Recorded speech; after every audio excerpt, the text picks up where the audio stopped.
ஸ்ரீ கீத கோவிந்த மகாகாவியம் 11ஆம் நூற்றாண்டில் வாழ்ந்த ஸ்ரீ ஜெயதேவர் என்ற பரம கிருஷ்ண பக்தரால் இயற்றப்பட்டது. ஜீவாத்மாவின் நிலை, நவவித பக்தி, ஸ்ரீ குருநாதனின் பெருமை, பகவானின் பக்த வாத்சல்யம், ஸ்ரீ கிருஷ்ண பிரேம ரசானுபவம் போன்ற பல்வேறு விஷயங்களை இக்காவியம் பறைசாற்றுகிறது. இந்த ராச லீலானுகரணத்தை ஸ்ரீ ஜெயதேவ சுவாமிகளும் ஸ்ரீ நாராயண தீர்த்தரும் முறையே கீத கோவிந்த மகாகாவியமாகவும் ஸ்ரீ கிருஷ்ணலீலா தரங்கினி என்ற நூலாகவும் இயற்றியுள்ளனர். எல்லாம் வல்ல ஸ்ரீ கிருஷ்ண பரமாத்மா அவனது சரண கமலங்களின் பக்தியுடன் இக்காவியத்தினை மனமுருகி பாடுவோருக்கும் கேட்போருக்கும் அவனது பரிபூர்ண கிருபா கட்டாட்சம், பரமஸ்ரேயஸ், மேலான அவன் பாத கமலங்களில் திருடமான பக்தியையும் அளிக்கட்டும். ஸ்ரீஹரையே நமக. கோபிகா ஜீவனஸ்மரணம். கோவிந்த கோவிந்தா. ஸ்ரீ ஜெயதேவ சத்குரு மகாராஜ் கி ஜெய்.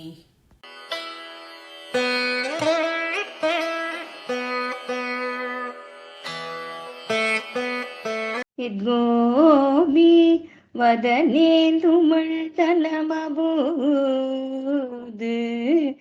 ಕಸ್ತೂರಿಕಾ ಭದ್ರಕಂ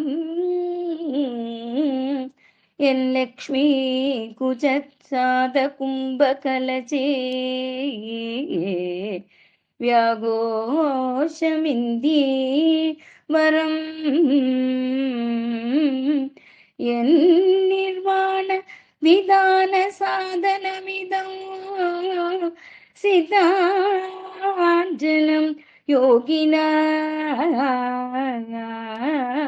ತನ್ನ ಶ್ಯಾಮಳ ಮಾವಿರಸ್ತು ಹೃದಯೇ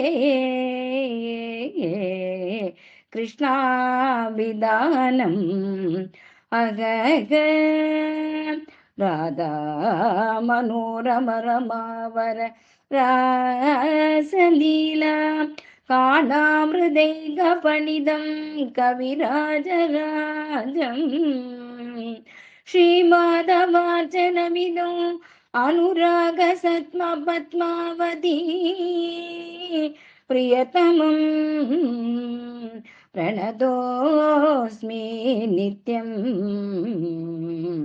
ಶ್ರೀ ಗೋಪಾಲ ವಿಲಾಸಿನಿ ವಲಯ ಸತ್ರತ್ನಾದಿ ಮುಕ್ತಾಗೃದಿಗಿ ಶ್ರೀ ರಾಧಾಪದಿ ಪಾದ ಪದ್ಮ ಭಜನ ಆನಂದಾದಿ ಭಗ್ನೋನಿಶಂ ಲೋಗೆ ಸತ್ಕವಿರಾಜರಾದೆಯಗ ಖ್ಯಾತೋ ದಯಾಂಬೋ ನಿಧಿಗಿ ತಂ ವಂದೇ ಜಯದೇವ ಸದ್ಗುರುವರಂ ಪದ್ಮಾವತಿ ವಲ್ಲಭಂ ಯದಿ ಹರಿಸ್ಮರಣೆ ಸರಸಂ ಮನದ ಯದಿ ವಿಲಾಸ ಕಲಾಸ ಕುತೂಹಲಂ ಮಧುರ ಕೋಮಳ ಕಾಂದ ಪದಾವಲಿ ಶೃಣುಕತಾ ಜಯದೇವ ಸರಸ್ವತಿ.